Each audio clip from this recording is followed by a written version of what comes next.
Pernahkah kamu bertanya, apakah Nasrani sama dengan Kristen? Banyak orang menyamakan keduanya, seakan-akan hanyalah perbedaan sebutan.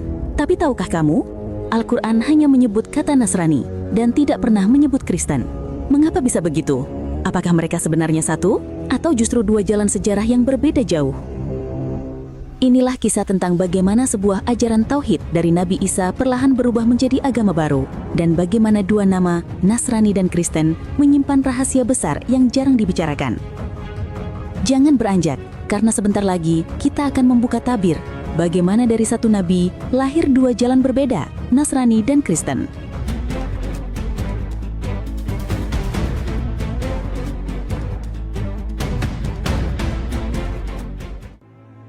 Bayangkan sebuah senja di tanah Palestina 2000 tahun yang lalu. Di kota kecil bernama Nazaret, rumah-rumah sederhana dari batu berdiri di antara kebun zaitun. Anak-anak berlari di jalan berdebu, sementara para perempuan menimba air dari sumur. Kota itu bukanlah pusat kekuasaan atau perdagangan besar, namun dari sanalah lahir sebutan yang kelak tercatat dalam kitab suci, Nasrani. Isa Al-Masih, Yesus menurut tradisi Barat, tumbuh di kota ini. Orang-orang menyebutnya Isa Al-Nasri, Isa dari Nazaret. Karena itulah, para pengikutnya kemudian dikenal sebagai Nasrani, yakni mereka yang mengikuti Nabi dari Nazaret. Al-Quran mengisahkan dengan indah bagaimana Isa memulai dakwahnya. Beliau datang membawa risalah tauhid, menyeru kaumnya untuk menyembah Allah yang Maha Esa. Dalam surah Ali Imran ayat 51, Allah menegaskan pesan Isa kepada umatnya. Sesungguhnya Allah adalah Tuhanku dan Tuhanmu, maka sembahlah Dia. Inilah jalan yang lurus. Surah Ali Imran ayat 51. Pesan Isa jelas dan tegas. Hanya Allah yang patut disembah. Tidak ada sekutu, tidak ada perantara, tidak ada Tuhan selain Dia. Para pengikut awal Isa menerima risalah ini dengan hati yang tulus.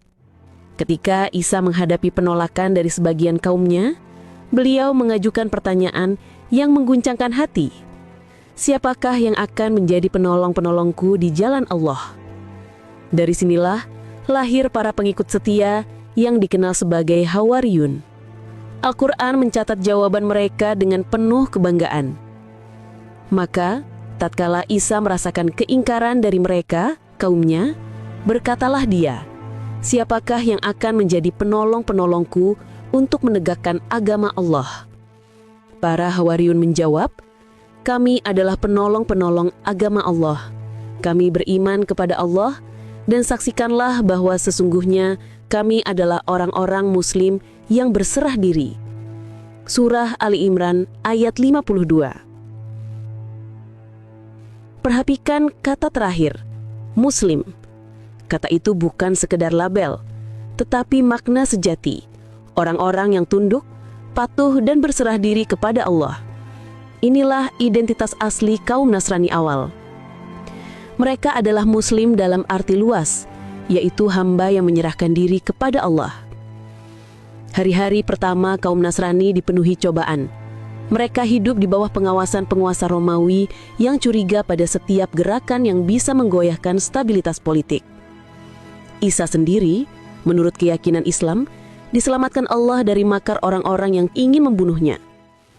Allah menegaskan dalam surah An-Nisa ayat 157 hingga 158. Dan karena ucapan mereka, sesungguhnya kami telah membunuh Al-Masih, Isa putra Maryam, Rasul Allah, padahal mereka tidak membunuhnya dan tidak pula menyalibkannya. Tetapi yang mereka bunuh ialah orang yang diserupakan dengan Isa bagi mereka. Sesungguhnya orang-orang yang berselisih paham tentang hal itu benar-benar dalam keraguan-raguan. Mereka tidak mempunyai keyakinan tentang siapa yang mereka bunuh itu, kecuali mengikuti persangkaan belaka. Mereka tidak yakin bahwa yang mereka bunuh itu Isa. Tetapi Allah telah mengangkat Isa kepadanya. Dan Allah Maha Perkasa lagi bijaksana. Surah An-Nisa ayat 157 hingga 158. Dengan peristiwa ini, Isa diangkat oleh Allah dan para pengikutnya yang setia tetap melanjutkan perjuangan. Namun, perjuangan itu tidak mudah. Kaum Nasrani awal sering menjadi sasaran persekusi. Mereka ditangkap, dipenjara, bahkan disiksa oleh penguasa Romawi yang khawatir ajaran baru ini akan melemahkan otoritas mereka. Para pengikut Isa beribadah secara sembunyi-sembunyi di rumah-rumah kecil, di gua-gua gelap, bahkan di katakomba, lorang bawah tanah yang kelak ditemukan di kota Roma. Mereka tahu bahwa setiap doa bisa berarti hukuman, tapi mereka tetap teguh. Mereka yakin kepada janji Allah yang disebut dalam surah Al-Baqarah ayat 62. Sesungguhnya, orang-orang beriman, orang-orang Yahudi, orang-orang Nasrani, dan orang-orang Sabi'in, siapa saja di antara mereka yang beriman kepada Allah, kepada hari kemudian, dan beramal soleh, maka bagi mereka pahala di sisi Tuhan mereka. Tidak ada kekhawatiran atas mereka, dan tidak pula mereka bersedih hati. Surah Al-Baqarah ayat 62. Ayat ini menjadi penghibur di tengah gelapnya penindasan. Keselamatan tidak bergantung pada label, melainkan pada iman yang benar dan amal soleh. Namun sejarah jarang berjalan lurus. Dalam kesunyian doa-doa Nasrani awal, mulai muncul perdebatan, siapakah sebenarnya Isa? Apakah ia sekedar nabi seperti Musa? Apakah ia lebih tinggi dari manusia biasa? Atau apakah ia adalah Tuhan sendiri? Sebagian besar Nasrani awal tetap berpegang pada tauhid. Mereka yakin Isa hanyalah Rasul Allah, pembawa Injil, dan mujizatnya adalah tanda kekuasaan Allah. Tetapi sebagian lain, karena cinta dan kekaguman yang berlebihan, mulai menempatkan Isa di posisi yang lebih tinggi. Al-Quran sudah mengingatkan dalam surah Al-Maidah ayat 72. Sesungguhnya, telah kafir orang-orang yang berkata, sesungguhnya Allah ialah Al-Masih putra Maryam. Padahal Al-Masih sendiri berkata, wahai Bani Israel, sembahlah Allah, Tuhanku dan Tuhanmu. Sesungguhnya orang yang mempersekutukan sesuatu dengan Allah, maka pasti Allah mengharamkan kepadanya surga, dan tempatnya ialah neraka. Tidak adalah bagi orang-orang zalim itu seorang penolong pun. Surah Al-Maidah ayat 72. Ayat ini adalah peringatan keras. Isa sendiri menegaskan, Allah adalah Tuhanku dan Tuhanmu. Namun sebagian orang melupakan pesan itu. Inilah awal percabangan jalan. Nasrani awal tetap berjalan di jalan tauhid, namun sebagian lain mulai melangkah ke arah yang berbeda. Makin lama makin banyak pengaruh asing yang menyusup. Ketika dakwah Isa dan para muridnya menjangkau wilayah Yunani dan Romawi, mereka bertemu dengan masyarakat yang sudah terbiasa dengan konsep dewa-dewi. Di mata orang Yunani, mudah sekali menerima gagasan anak dewa atau manusia setengah ilahi. Maka sebagian pengikut Isa yang baru, yang berasal dari kalangan Romawi, menafsirkan ajaran beliau dengan kacamata mereka sendiri. Maka mulailah Isa dipandang bukan sekedar nabi, tapi makhluk setengah manusia, setengah Tuhan. Ajaran tauhid bercampur dengan mitos pagan. Lambat laun, istilah Nasrani yang dulu merujuk pada pengikut Isa yang murni, mulai bercampur dengan pemahaman baru. Al-Quran mencatat peringatan lain dalam surah At-Taubah ayat 30. Orang-orang Yahudi berkata, Uzair adalah putra Allah. Dan orang-orang Nasrani berkata, Al-Masih ialah putra Allah. Demikianlah ucapan mereka dengan mulut mereka. Mereka meniru perkataan orang-orang kafir yang terdahulu. Dilaknatilah Allah mereka, bagaimana mereka sampai berpaling. Surah At-Taubah ayat 30. Ayat ini menunjukkan bahwa sebagian kaum Nasrani mulai tergelincir. Mereka meniru perkataan orang kafir terdahulu, mengangkat Isa ke derajat anak Allah. Padahal Isa sendiri menolak penghormatan berlebihan itu. Seiring berjalannya waktu, istilah baru mulai muncul. Di kota Antioquia, pengikut Isa disebut Kristianos atau Kristiani, yang berarti pengikut Kristus. Menurut beberapa sejarawan, istilah itu awalnya adalah ejekan. Namun lama-kelamaan pengikut Isa di wilayah Romawi justru mengambil nama itu sebagai identitas baru mereka. Dari sinilah istilah Kristen lahir. Maka sejak awal sebenarnya sudah ada perbedaan. Nasrani dalam pengertian Al-Quran adalah pengikut Isa yang murni. Sementara Kristen adalah sebutan yang berkembang di dunia Yunani Romawi, di mana ajaran tauhid sudah mulai bercampur dengan filsafat dan mitologi setempat. Di titik inilah sejarah mulai berbelok.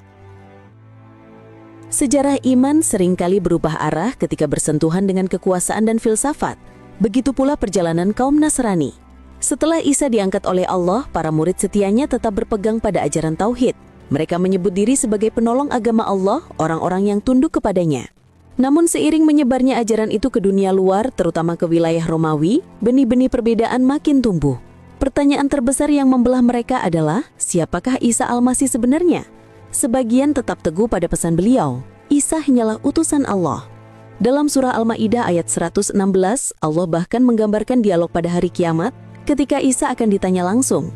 Dan ingatlah ketika Allah berfirman, "Hai Isa putra Maryam, adakah kamu mengatakan kepada manusia, jadikanlah aku dan ibuku dua orang Tuhan selain Allah?" Isa menjawab, "Maha suci engkau, tidaklah patut bagiku mengatakan apa yang bukan hakku mengatakannya. Jika aku pernah mengatakannya, maka tentulah engkau mengetahuinya.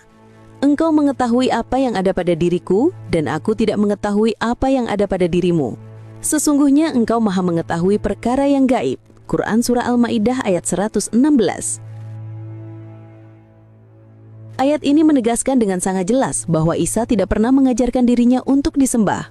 Ia hanya mengajarkan penyembahan kepada Allah semata. Namun sebagian pengikut di kemudian hari justru menafsirkan ajaran Isa dengan cara yang berbeda. Di dunia Yunani Romawi, orang terbiasa dengan gagasan anak dewa. Mitologi mereka penuh dengan kisah dewa turun ke bumi dalam rupa manusia atau manusia yang diangkat menjadi dewa. Ketika ajaran Isa masuk ke dalam budaya ini, sebagian masyarakat mudah menerima gagasan bahwa Isa lebih dari sekedar nabi. Maka lahirlah berbagai pandangan baru. Isa adalah manusia suci yang memiliki sifat ilahi. Isa adalah perantara antara Allah dan manusia. Bahkan, Isa adalah Tuhan anak yang sejajar dengan Allah Bapa. Namun tidak semua sepakat. Perbedaan ini semakin tajam hingga akhirnya melahirkan pertentangan yang keras di kalangan pengikut Isa sendiri. Disinilah muncul seorang tokoh bernama Arius. Ia seorang pendeta dari Alexandria yang dengan tegas menolak gagasan bahwa Isa adalah Tuhan. Menurut Arius, Isa adalah ciptaan Allah, nabi yang mulia tapi tidak sejajar dengan Sang Pencipta. Arius dan para pengikutnya percaya bahwa hanya Allah yang kekal, sementara Isa hanyalah manusia yang dipilih sebagai utusan. Pandangan Arius didukung oleh banyak orang sebab ia terasa selaras dengan ajaran tauhid yang dibawa Isa. Namun ada kelompok lain yang didukung oleh uskup-uskup besar yang menyatakan bahwa Isa adalah anak Allah, satu hakikat dengan Allah Bapa. Pandangan inilah yang kemudian dikenal sebagai doktrin Trinitas. Pertentangan ini memuncak ketika Kaisar Romawi Konstantinus naik tahta. Ia melihat perpecahan umat ini sebagai ancaman bagi persatuan kekaisaran. Maka ia mengadakan sebuah pertemuan besar yang disebut Konsili Nisea pada tahun 325 Masehi. Bayangkan sebuah aula megah di kota Nisea, penuh dengan uskup, pendeta, dan tokoh-tokoh gereja dari berbagai wilayah. Suasana tegang, pertanyaan yang menggantung di udara begitu berat. Apakah Isa adalah makhluk ciptaan ataukah ia adalah Tuhan? Arius maju dengan berani. Dengan suara lantang ia menyatakan Isa adalah hamba Allah. Ia diciptakan, ia tidak sejajar dengan Sang Pencipta. Pandangannya jelas, Isa adalah nabi bukan Tuhan. Namun lawannya Athanasius membela gagasan bahwa Isa adalah Tuhan anak. Menurutnya Isa bukan ciptaan melainkan bagian dari Allah yang kekal. Ia menegaskan bahwa Allah adalah satu, tetapi dalam 3 pribadi, Bapa, Anak dan Roh Kudus. Perdebatan berlangsung berhari-hari, penuh ketegangan. Pada akhirnya keputusan politik berbicara. Dengan dukungan Kaisar Konstantinus, pandangan Arius ditolak, ajarannya dianggap sesat dan pengikutnya ditindas. Konsili Nisea pun menetapkan bahwa Isa adalah Tuhan anak, bagian dari Trinitas. Sejak saat itu, ajaran baru ini menjadi doktrin resmi gereja. Keputusan ini adalah titik balik besar. Dari sinilah, agama yang sebelumnya masih berakar pada tauhid berubah menjadi agama dengan konsep ketuhanan yang baru. Dari Nasranilah lahir Kristen dengan wajah yang berbeda.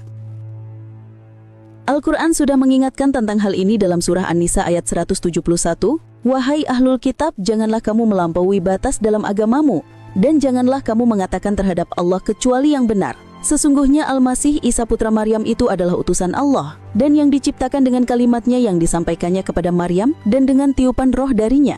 Maka berimanlah kepada Allah dan Rasul-Rasulnya dan janganlah kamu mengatakan, Tuhan itu 3. Berhentilah dari ucapan itu, lebih baik bagimu. Sesungguhnya Allah Tuhan yang Maha Esa, Maha Suci Dia dari memiliki anak. Kepunyaannya apa yang di langit dan di bumi. Cukuplah Allah sebagai pemelihara. Quran Surah An-Nisa ayat 171. Ayat ini seakan menegaskan kembali kebenaran yang sudah diputarbalikan. Isa hanyalah utusan Allah, bukan bagian dari 3 pribadi Tuhan. Allah Maha Esa, tidak beranak dan tidak diperanakan. Namun keputusan Konsili Nisea telah mengubah wajah sejarah. Kristen modern lahir dengan doktrin Trinitas, sementara Nasrani awal yang masih berpegang pada Tauhid semakin tersisih. Al-Quran menggambarkan bagaimana umat Nasrani terpecah belah. Dalam surah Al-Ma'idah ayat 14, Allah berfirman, "Dan di antara orang-orang yang mengatakan sesungguhnya kami ini orang Nasrani, kami telah mengambil perjanjian mereka, tetapi mereka melupakan sebagian dari apa yang telah diperingatkan kepada mereka, maka kami timbulkan di antara mereka permusuhan dan kebencian sampai hari kiamat. Dan kelak Allah akan memberitakan kepada mereka apa yang telah mereka kerjakan." Quran Surah Al-Ma'idah ayat 14. Ayat ini terbukti benar dalam sejarah. Sejak Konsili Nisea, berbagai sekte Kristen muncul dan saling bermusuhan. Gereja Barat dan Timur terpecah, kemudian lahir pula Protestan yang berpisah dari Katolik. Permusuhan dan kebencian terus berlangsung berabad-abad, sebagaimana firman Allah. Sejak saat itu, jurang antara Nasrani dan Kristen semakin jelas. Nasrani, sebagaimana dimaksud dalam Al-Quran, adalah pengikut Isa yang masih dalam jalan Tauhid meski sebagian mulai menyimpang. Sedangkan Kristen modern lahir dari keputusan politik dan teologis yang menempatkan Isa di kursi ketuhanan. Maka benarlah menyamakan Nasrani dan Kristen begitu saja adalah kekeliruan. Keduanya mungkin bersinggungan di awal, tapi pada akhirnya mereka adalah 2 jalan yang berbeda. Nasrani adalah sebutan yang diabadikan Al-Quran. Mereka adalah pengikut Isa pada masa awal. Para Hawariyun yang berkata, "Kami adalah penolong-penolong agama Allah." Mereka hidup dalam kesederhanaan, berpegang pada Tauhid, menyembah Allah semata, dan menolak penyembahan selainnya. Kristen, sebaliknya, lahir setelah pergeseran panjang. Setelah Konsili Nisea menetapkan Trinitas sebagai doktrin resmi, Isa diposisikan bukan lagi sebagai Rasul, melainkan sebagai Tuhan Anak, sejajar dengan Bapa dan Roh Kudus. Inilah wajah baru agama yang berbeda jauh dari pesan asli Nabi Isa. Al-Quran menegaskan perbedaan ini dengan ayat-ayat yang penuh kejelasan. Dalam surah Al-Ma'idah ayat 73, Allah berfirman, "Sungguh telah kafir orang-orang yang mengatakan, sesungguhnya Allah adalah salah satu dari yang 3. Padahal sekali-kali tidak ada Tuhan selain Tuhan yang Esa." Jika mereka tidak berhenti dari apa yang mereka katakan itu, pasti orang-orang yang kafir di antara mereka akan ditimpa siksaan yang pedih. Quran Surah Al-Ma'idah ayat 73. Ayat ini adalah puncak penegasan. Allah menolak keras konsep Trinitas. Tidak ada Tuhan 3, tidak ada pembagian pribadi. Hanya ada Allah yang Esa. Namun di balik peringatan keras, Al-Quran juga memberi gambaran seimbang. Tidak semua Nasrani dicela. Dalam surah Al-Ma'idah ayat 82, Allah berfirman, "Sesungguhnya kamu akan mendapati orang-orang yang paling keras permusuhannya terhadap orang-orang yang beriman, ialah orang-orang Yahudi dan orang-orang musyrik. Dan sesungguhnya, kamu akan mendapati yang paling dekat persahabatannya dengan orang-orang yang beriman, ialah orang-orang yang mengatakan, sesungguhnya kami ini Nasrani." Yang demikian itu disebabkan karena di antara mereka terdapat pendeta-pendeta dan rahib-rahib, juga karena sesungguhnya mereka tidak menyombongkan diri. Quran Surah Al-Ma'idah ayat 82. Ayat ini menunjukkan bahwa di antara kaum Nasrani ada yang tulus, lembut hati, bahkan paling dekat kasih sayangnya dengan umat Islam. Karena di antara mereka ada pendeta dan rahib yang rendah hati, yang masih menjaga ketulusan iman meski ajaran mereka sudah mengalami banyak perubahan. Disinilah puncak pemahaman. Nasrani dalam Al-Quran bukanlah Kristen modern. Nasrani adalah pengikut Isa yang masih membawa semangat Tauhid, meski sebagian sudah mulai tergelincir. Kristen modern adalah agama yang lahir dari sejarah panjang perdebatan dan keputusan politik dengan Trinitas sebagai pilar utamanya. Seperti 2 sungai yang berawal dari mata air yang sama, keduanya kemudian mengalir ke arah berbeda. Nasrani tepat mengalir ke jalan Tauhid, sementara Kristen terbawa arus filsafat Romawi dan doktrin baru. Al-Quran mengingatkan kita sekali lagi dalam surat Al-Ikhlas, ayat yang menjadi inti Tauhid. Katakanlah dialah Allah yang Maha Esa. Allah tempat bergantung segala sesuatu. Dia tidak beranak dan tidak diperanakkan. Dan tidak ada seorang pun yang setara dengan Dia. Quran Surah Al-Ikhlas ayat 1 hingga 4. Ayat ini adalah jawaban singkat, jelas dan tegas terhadap semua perdebatan panjang manusia. Allah Esa, tidak beranak, tidak diperanakan. Tidak ada yang setara dengannya. Kini kita mengerti bahwa Nasrani dan Kristen bukanlah sekedar dua sebutan untuk kelompok yang sama. Keduanya berbeda dalam makna sejarah dan ajaran. Nasrani adalah pengikut Isa yang hidup di masa awal, masih dalam garis tauhid. Mereka adalah kaum Hawariyun, orang-orang yang tunduk kepada Allah meski sebagian mulai melupakan perjanjian. Kristen modern dengan ajaran Trinitas jelas bertentangan dengan tauhid yang dibawa semua nabi, termasuk Isa. Pelajaran terbesar dari kisah ini adalah keselamatan tidak ditentukan oleh label atau nama sebuah agama, tetapi oleh iman yang lurus kepada Allah, keyakinan pada hari akhir, dan amal soleh. Sahabat, kisah ini adalah cermin bagi kita semua. Betapa mudahnya ajaran murni bisa bergeser ketika bercampur dengan kepentingan politik, filsafat, dan ambisi manusia. Betapa cepatnya sebuah nama bisa berubah makna seiring perjalanan sejarah. Maka, jangan sampai kita tertipu oleh label. Jangan terjebak pada nama. Yang terpenting adalah isi iman, keteguhan hati dan kesetiaan kepada Allah yang Maha Esa. Dua nama, dua jalan, tapi satu pelajaran. Bahwa dari Nasarat hingga Nisea, dari Al-Quran hingga hari ini, pesan tauhid tetap sama. Tidak ada Tuhan selain Allah.